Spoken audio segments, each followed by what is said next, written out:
पत्रकार परिषदमध्ये मी सर्वांचं स्वागत करतो परिवार चॅनलच्या वतीने। आणि निवडणूक प्रमुख आमचे पॅनलचे ॲडव्होकेट मिलिंदजी कुलकर्णी आज जिल्हा दौऱ्यावर असल्यामुळे ते इथे उपस्थित नाही आहेत, तर मी सहप्रमुख श्री जगदीशजी पुतळा यांना निवेदन करतो की त्यांनी परिवार पॅनलच्या वतीने पत्रकार बंधूंचे स्वागत। सोलापूर जनता सहकारी बँक पंचवार्षिक निवडणूक 2037 ते 31 या कालावधीसाठी परत ही होत आहे। आणि या निवडणुकीच्या अनुषंगाने आपण काल आपल्याला तो सगळा कलेक्टर साहेबांनी जाहीर पण केला। आपल्याला परिवार पॅनल आणि केटली हा चिन्हही मिळालेला आहे। सगळ्यात प्रथम मी आपल्या परिवार पॅनलची एक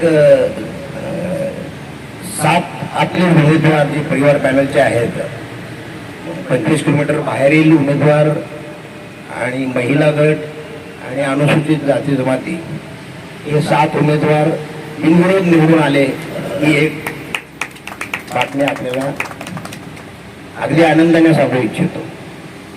त्यानंतर आता जी निवडणूक लागली आहे ती आपल्या फक्त 10 सर्वसाधारण गटातून निवडणूक लागली आहे 25 किलोमीटरच्या आधी। आता आपल्या पॅनलमधील सगळ्यांचा मी परिचय करून देतो। सर्वप्रथम आता विद्यमान जनता बँकेचे चेअरमन श्री सुनीलजी पेंडसे, माझ्या डाव्या CA गिरीशजी बोरगावकर,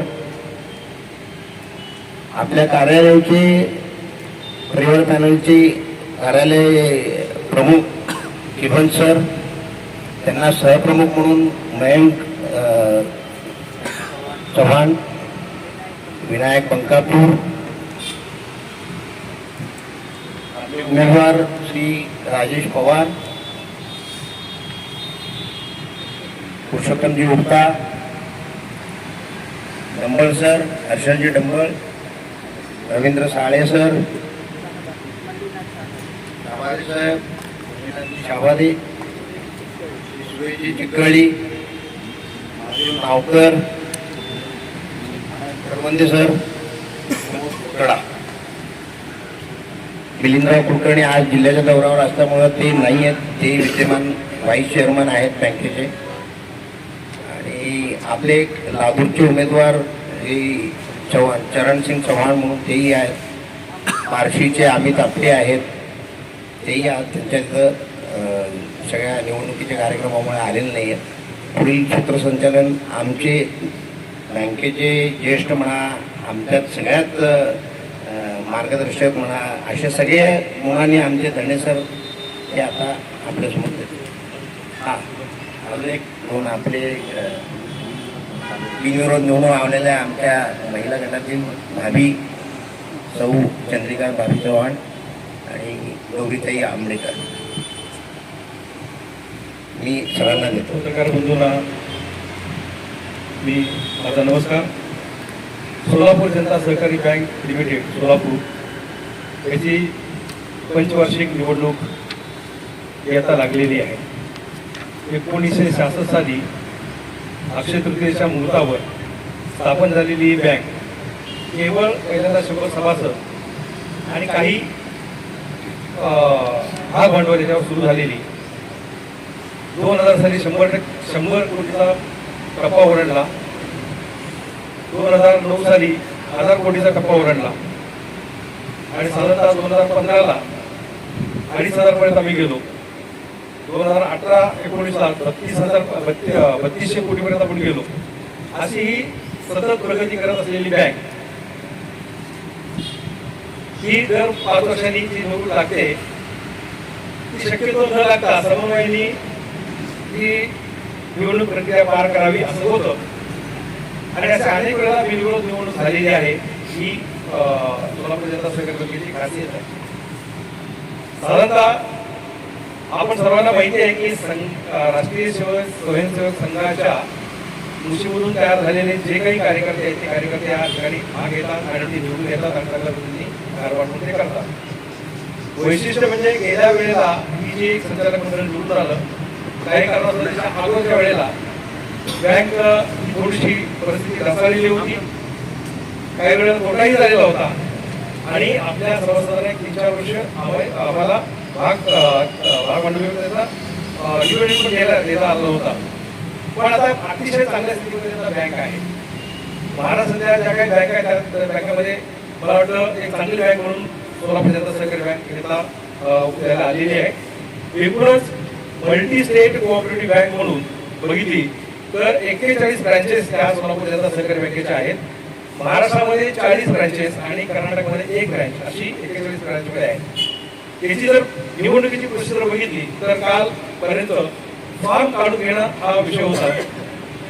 तुम्हाला सर्वांना माहिती आहे की पण पहिल्यापासून तुम्ही या प्रक्रियेमध्ये आहात. एकूण 49 जणांनी यामध्ये अर्ज भरलेले होते. जेव्हा अर्ज छाननी झाली त्यामध्ये 6 फॉर्म हे बाद झाले आणि एकूण 43 फॉर्म हे राहिले. त्या 43 मध्ये फक्त एकच दिवस राहिलेला असल्यामुळं जे आपले सर्व पदाधिकारी भरपूर असा प्रयत्न केला सगळ्यांना कन्व्हिन्स करायचा आणि कन्व्हिन्स केल्यानंतर अतिशय आनंदाने तुम्हाला सांगायचं वाटतं की या ठिकाणी 23 जणांनी केवळ ते संचालक मंडळ बघून त्यांनी अर्ज मागे घेतलेला आहे आणि त्यामुळे त्याचं मी अभिनंदन या ठिकाणी व्यक्त करतो. आणि केवळ 2 फॉर्म भरून राहण्याचं राहिलं आणि त्यामुळं आता ही निवडणूक लागलेली आहे. शेवटी लोकशाही प्रत्येकाला निवडणूक लढवण्याचा अधिकार असतोच आहे, पण तरी सुद्धा आता आर्थिक संस्थांमध्ये अशा पद्धतीने निवडणूक लढणं आणि करणं कुठल्याही लोकांना परवडत नाही. पण तरी सुद्धा लोकशाही असल्यामुळे त्याला आपल्याला सामोरं जावं लागतं. पण एक अतिशय चांगलं टीम म्हणून की आता जे संचालक मंडळाने आपल्या उमेदवाराने अर्ज भरलेला आहे ते उमेदवार आहे. त्यात प्रामुख्याने SC ST मधला 1 कॅन्डिडेट, महिलांमध्ये 2 कॅन्डिडेट आणि 25 किलोमीटरच्या बाहेर असे 4 उमेदवार असे एकूण 7 उमेदवार हे बिनविरोध आता निवडून आलेले आहेत. त्यामुळं पुन्हा एकदा त्यांचं अभिनंदन. आणि सोलापूर शहरामध्ये एकूण 10 सर्वसाधारण गटामध्ये हे उमेदवार असतात आणि या उमेदवारांना सोलापूरमध्ये तर मतदान होतंच, पण गेल्या 3-4 वर्षापूर्वी 5-6 वर्षापूर्वी आपण एक ठराव काढला होता, तो जनरल बॉडीने सँक्शन केला की उमेदवार कुठला का असेना आज मुंबईमधला मतदार हा आपल्याला मतदान करायचं आहे किंवा लातूरमधला मतदार हा आपला सोलापूरला मतदान करायचा आहे. त्यामुळं कुठलाही उमेदवार असला तरी त्याला सर्व जागांमधलं सर्व ब्रँचेसमधलं हे मतदान होणार आहे.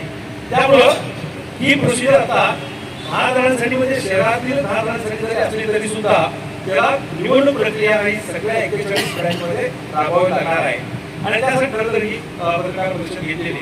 आता आर्थिक आकडे जे किंवा बँकेची प्रगती कशी झाली काय झाली हे सगळं आपल्याला सांगतीलच, पण प्रामुख्याने सांगतो की बाबा अतिशय निष्ठुर असे सर्व संचालक मंडळ हे आपल्या यावेळेला आपण दिले. हे उमेदवार जे काही टार्गेट ठरवतील त्या टार्गेटप्रमाणे पुढे जातील. ज्या काही सामान्य अशा सभासदांच्या मागण्या आहेत त्यांना वाटतं ते सगळे पूर्ण काम ते करतील. गेल्या वेळेला आम्ही जे आश्वासन दिलं होतं त्यातले जवळजवळ 90% काम आम्ही पूर्ण केलेलं आहे आणि आज चांगल्या परिस्थितीमध्ये बँक आहे. त्यामुळं आताची जी मला अपेक्षा ही सभासदांची ती पूर्ण करण्यासाठी मला वाटतं हे संचालक मंडळ समर्थ आहे. त्यामुळे संचालक मंडळातल्या 10 जागांसाठी 12 जण उभे राहिलेले तर आपल्या 10 जागांसाठी जे मतदान होणार आहे तर आपल्याच उमेदवारांना निवडून द्यावं असं जाहीर आवाहन या ठिकाणी मी करतो. आणि आपल्या या पॅनलला परिवार पॅनल असं नाव दिलेलं आहे आणि त्याला PT हे चिन्ह दिलेलं आहे. PTच्या चिन्हावर शिक्कावरून आपल्याला त्यांना निवडून द्यायचं आहे आणि संचालक मंडळ आपल्या सर्व अपेक्षा पूर्ण करेल असं आशा व्यक्त करून मी माझं प्रास्ताविक या ठिकाणी आपण गेले 5 वर्ष भेटत आहोतच. दरवेळेला आम्ही आपल्याला अपडेट करत असतो की बँकेची काय परिस्थिती आहे आणि आपण एक प्रश्न विचारून आपलं सगळं समाधान करून घेत असतात. त्यामुळे तो जो एक काम आपण अभिनेती डेव्हलप झालेली आहे त्या माध्यमातून मी आपल्या सगळ्यांना आपल्या माध्यमातून सर्व सभासदांना आवाहन करू इच्छितो की सर्वांनी 10 जणांना आम्हाला उमेदवार म्हणून PT चिन्हावर शिक्का मारून आम्हाला निवडून द्यावं. गेले 5 वर्षाची जी परिस्थिती आहे ती थोडीशी मी आपल्याला कल्पना देतो. 21 साली जेव्हा आम्ही संचालक म्हणून आलो त्यावेळेची परिस्थिती तुम्हाला एक कल्पना देतो. त्यावेळेला 11.86 कोटी रुपये लॉस होता. अर्थात ऑपरेटिंग प्रॉफिट होता, पण प्रोव्हिजनिंगमुळे लॉस होता. ग्रॉस NPA होता 17.13%, म्हणजे रुपयामध्ये सांगायचं झालं तर 187.41 कोटी रुपये NPA होता, ग्रॉस NPA. नेट NPA होता 8.47%, म्हणजे 83.91 कोटी रुपये. 17-18 पासून साधारण बँक डिव्हिडंड देऊ शकली नव्हती, कारण थोडीशी परिस्थिती खराब होती आणि RBIची परमिशन नव्हती. सुपरवायझरी ॲक्शन फ्रेमवर्कमध्ये RBIच्या बँक होती. अशी 21 साली जेव्हा आम्ही आलो त्यावेळेला परिस्थिती होती. आणि आज मार्च 26ची परिस्थिती आपल्याला सांगू इच्छितो. मागील 11.86 कोटीचा लॉस कव्हर करून गेले 4 वर्षात मिळून जवळपास 100 कोटी रुपये बँकेने नेट प्रॉफिट मिळवलेला आहे. या मार्च एंडला देखील नेट प्रॉफिट 25 ते 30 कोटी असणार आहे. ग्रॉस NPA आता 6/3/26च्या जर फिगर पाहिल्या तर ग्रॉस NPA जो 17.13% होता तो आता 6.56%वर आलेला आहे. नेट NPA जो 8.47% होता तो आता फक्त 0.32%वर आलेला आहे, म्हणजे फक्त 3.39 कोटी. आणि आम्हाला विश्वास आहे की ह्या मार्च एंडपर्यंत आम्ही नेट NPA 0ला येऊ, याच्याबद्दल आम्हाला खात्री आहे. त्याच्यानंतर डिव्हिडंडच्या बाबतीत जो 4-5 वर्ष आम्ही देऊ शकलो नव्हतो, तो 22-23ला आम्ही 60% डिव्हिडंड दिला आहे, 23-24ला 8% दिला आहे, 24-25ला 9% दिला आहे. आणि 24-25ला सांगायला आनंद येतो की आम्ही बोर्ड मीटिंग AGM चालू असतानाच जेव्हा ठराव पास झाला डिव्हिडंडचा 9% द्यायचा, तर त्याच्यानंतर 10 मिनिटात प्रत्येकाच्या मोबाईलवर डिव्हिडंड जमा झाल्याचा मेसेज आलेला होता. एवढे आम्ही तत्परतेने डिव्हिडंड वाटप पण केलेलं आहे. आणि आता 25-26ला देखील डिव्हिडंड देता येईल अशी मजबूत स्थिती आहे. प्रोव्हिजन कव्हरेज रेशो म्हणजे NPA जो आहे त्याचा प्रोव्हिजन किती आहे तर 95.40% आपलं प्रोव्हिजन कव्हरेज रेशो आता आहे. इतक्या सुस्थितीत बँक आहे. सुपरवायझरी ॲक्शन फ्रेमवर्कमधूनही बँक पूर्णपणे बाहेर पडली. आता कुठलेही निर्बंध बँकेवर नाहीत, ते केवळ या परफॉर्मन्समुळे आहेत. टोटल रिझर्व्हच्या बद्दल बोलायचं झालं तर 220 कोटी रुपये आता रिझर्व्ह आहेत आपले. नेटवर्थ आपलं 195 कोटी रुपये आहे. भांडवल पर्याप्तता गुणोत्तर 20% जास्त आहे. नॉर्मली RBIच्या नॉर्म्सप्रमाणे ते कमीत कमी 12% तरी असावं असं असतं, पण आपलं 20% जास्त आहे. CD रेशो 60% जास्त आहे. मिक्स बिझनेस 3000 कोटी आहे. आपलं स्वतःचं मोबाईल बँकिंग आपण आता 2 मार्चपासून सुरू केलेलं आहे, ज्याची खूप वर्ष मागणी होती, ती आता पूर्ण होत आलेली आहे.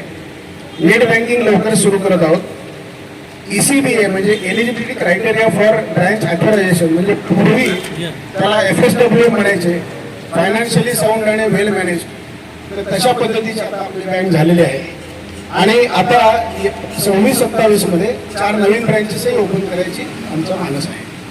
अशी आता स्थिती असल्यामुळे आम्हाला खात्री आहे की इतक्या वर्षामध्ये जे काही बँकेने काम केलेलं आहे संचालक मंडळाने आणि कर्मचारी बंधूंनी सगळ्या, त्यामुळे आपण या स्थितीत आलेलो आहोत. तर याच्या पुढे 5 वर्षाच्या संधी दिली तर अजून आपण यशाची उत्तम शिखरे गाठवू शकतो.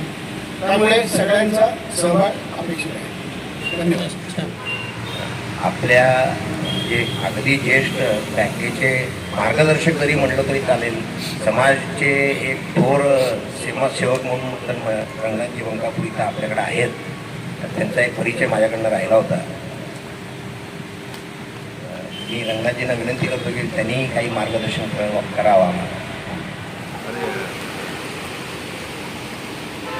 सन्मान्य व्यासपीठ, विद्यमान चेअरमन सुनीलजी, त्याचप्रमाणे या बँकेचे ज्येष्ठ चेअरमन राहिलेले, सतत 15 वर्ष संचालक राहिलेले धरणे सर, त्याचबरोबर सर्व विद्यमान संचालक आणि ज्यांची नुकतीच निवड झालेली असे सर्व संचालक आणि उपस्थित सर्व पत्रकार बंधू.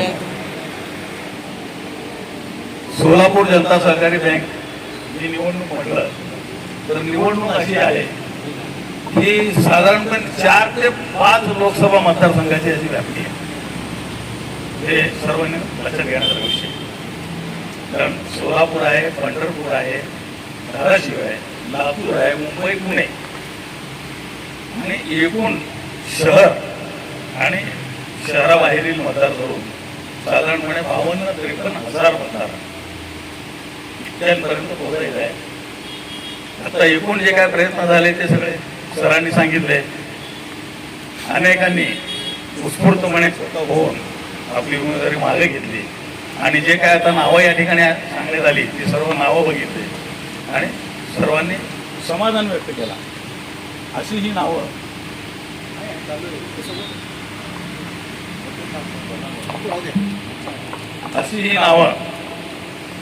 अगदी सर्वांना मान्य म्हणून चांगली चांगली नावं होती.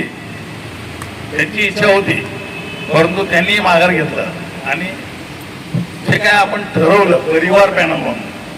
परिवार हे कसं की या बँकेचे जे काय सभासद आहेत ते सगळे एकाच परिवाराचे घटक आहेत असं समजून आपण ही निवडणूक लढवतो.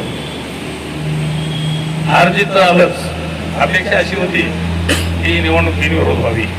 त्यासाठी अनेकांनी अनेक प्रकारचे प्रयत्न केले. अनेकांनी आपली उमेदवारी मागे घेतली आणि पाठिंबा दिला. त्या प्रयत्नातून फक्त 2 अर्ज त्यांचे काय वैयक्तिक काय महत्वाकांक्षा दुराग्रह असेल काय असेल माहीत नाही परंतु नाईलाज झाला आणि निवडणूक लादली गेली. जर निवडणूक लादली गेली नसती तर आज आपण सगळेच मोठं झालो असो. तो मंजूर नसेल का तुम्ही गेला होऊ द्या. आपण ह्या निवडणुका ह्या काय आम्हाला नवीन नाही आहे. मागच्या वेळेला सुद्धा काय झालं सर्वांना माहिती आहे. अत्यंत चुरशीची निवडणूक घेऊन सुद्धा पॅनल तो पॅनल सरासरी 4000च्या फरकाने आपण या ठिकाणी विजयी झालेलो आहोत. आत्ता फक्त 2 उमेदवार विरोधात आहेत आणि बाकी सगळे 10 जण इथं आहेत. तर जे काय आत्ता बँकेची आकडेवारी वगैरे चेअरमन साहेबांनी मांडली अतिशय उत्साहवर्धक आहे. 5 वर्षापूर्वीची परिस्थिती आत्ताची परिस्थिती हे जर बघितलं तर या जमीन आसमानचं अंतर आहे आणि बँक निश्चितच प्रगतीपथावर जाणारच आहे.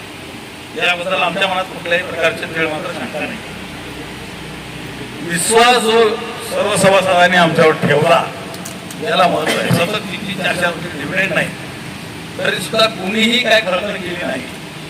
आम्ही लोकांना म्हणायचो सभासद आहात तुम्ही बँकेचे मालक आहात मग नफा नुकसान होणारच आहे. जसं आपण नफ्याला जबाबदार असतो तसं नुकसानीला आपण सोचलंच पाहिजे असं म्हणून आम्ही लोकांना शांत करून पाठवायचो. नाही डिव्हिडंड नाही पुढं कसं काय नाही सुधरेल आणि गाडी पूर्वपदावर येईल. त्याप्रमाणे गाडी पूर्वपदावर आली आणि आता चांगल्या गतीने धावत आहे. गगन भरारी आपण म्हणू ना तसंच आहे ते. आणि नेतृत्व सुद्धा इतकं कुशल आहे. आज आमचे चेअरमन साहेब आहेत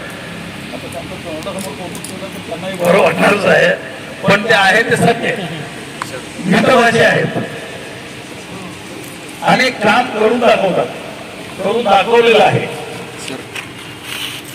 असं एक नेतृत्व या ठिकाणी आपल्याला मिळालं आणि संयमी असं त्यांचा स्वभाव शांतपणे कुठल्याही गोष्टी समजून घेणं आणि त्यावर कृती करणं आणि त्याचबरोबर संचालकांच्या सोबत कर्मचारी वर्ग जे आहे स्टाफ मेंबर्स यांचाही प्रचंड असं सहभाग यामध्ये आहे.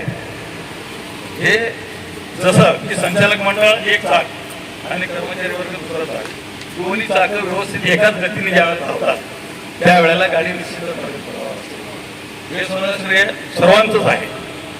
आणि आता बँकेने जी काही प्रगती केली ही आपण समोर मांडण्यात आलेली आहे. तर पत्रकारांनी या गोष्टींना विशेष करून असा उजाळा द्यावा आणि जनतेसमोर हे सर्व विषय मांडावेत जेणेकरून लोकांना विश्वास आणखीन दृढ होणार आहे. विश्वास तर आहेच आहे तुमत नाही आहे परंतु विश्वास आणखीन दृढ व्हायचं तर हे आपल्या पण हातात आहे. आणि यामध्ये मला वाटत नाही की कोणाला काही शंका आहेत का. शुभेच्छा तुम्हाला. काय नाही कोणाला काही शंका आहे बस धन्यवाद. सरांनी सांगितलं चांगल्या प्रकारे याला प्रसिद्धी द्यावी आणि लोकांपर्यंत सर्व हा संदेश पोहोचवावा आणि सर्वच्या सर्व आमचे उमेदवार 10चे 10 इटली चिन्हावर शिक्का मारून लोकांनी निवडून द्यावं असं त्यांना आव्हान करण्यात यावं. आम्ही तर आव्हान करतोच आहोत.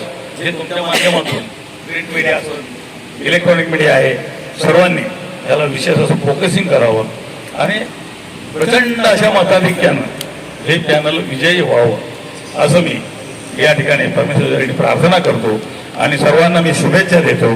परिवार म्हणून आम्हाला जे जे काय करायचं आहे ते सर्व आम्ही करू, कारण आपण सर्व एकाच परिवाराचे घटक आहोत. याचं आपण प्रत्येकाने भान ठेवलेलं आहे, ठेवायचं आहे आणि पॅनलला प्रचंड असं यश मिळवून द्यावं असं पुन्हा एकदा आव्हान करतो.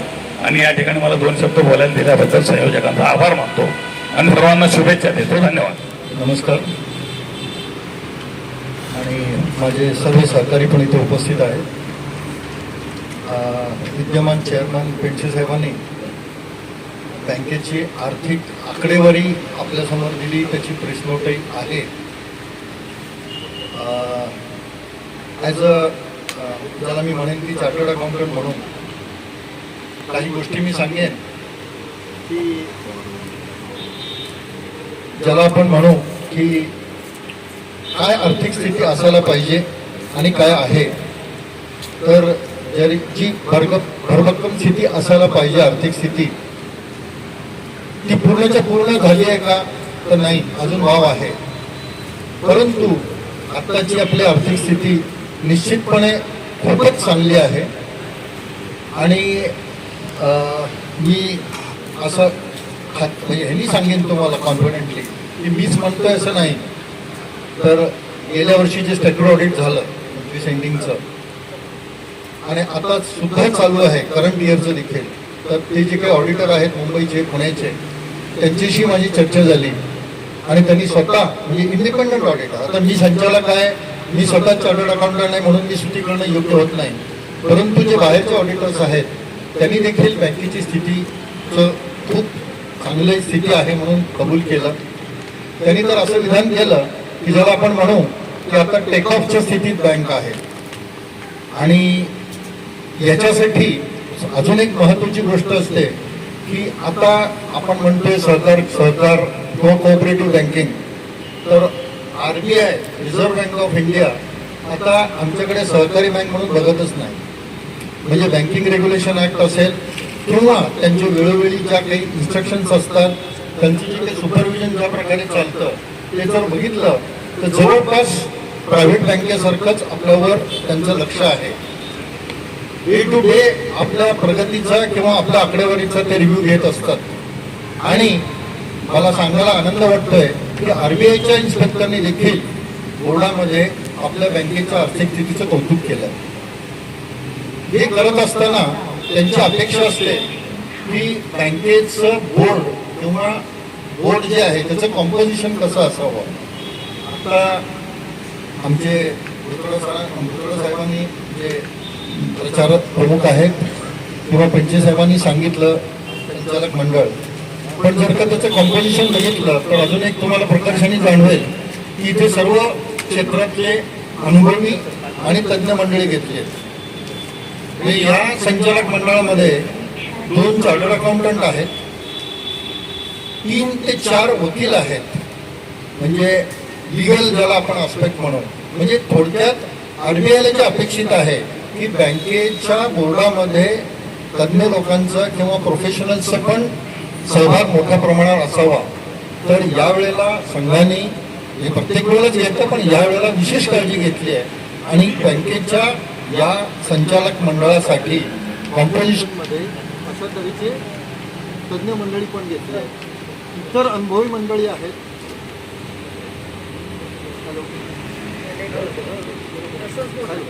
तर मी आत्ता म्हणलं तसं बाकीची पण सगळ्या क्षेत्रातली अनुभवी मंडळी आहेत, व्यापारी मंडळी आहेत आणि त्यांचा गेल्या म्हणजे त्यांच्याबरोबर आता पवार साहेब आहेत किंवा इतर आहेत, मी त्यांचा गेल्या 5 वर्षात अनुभव घेतला की बँकेच्या प्रगतीसाठी टेक्निकली काय करता येईल किंवा इतर मार्केटिंगच्या दृष्टीने काय करता येईल याच्यासाठी देखील त्यांचा सगळ्यांचा हा प्रयत्न असणार आहे.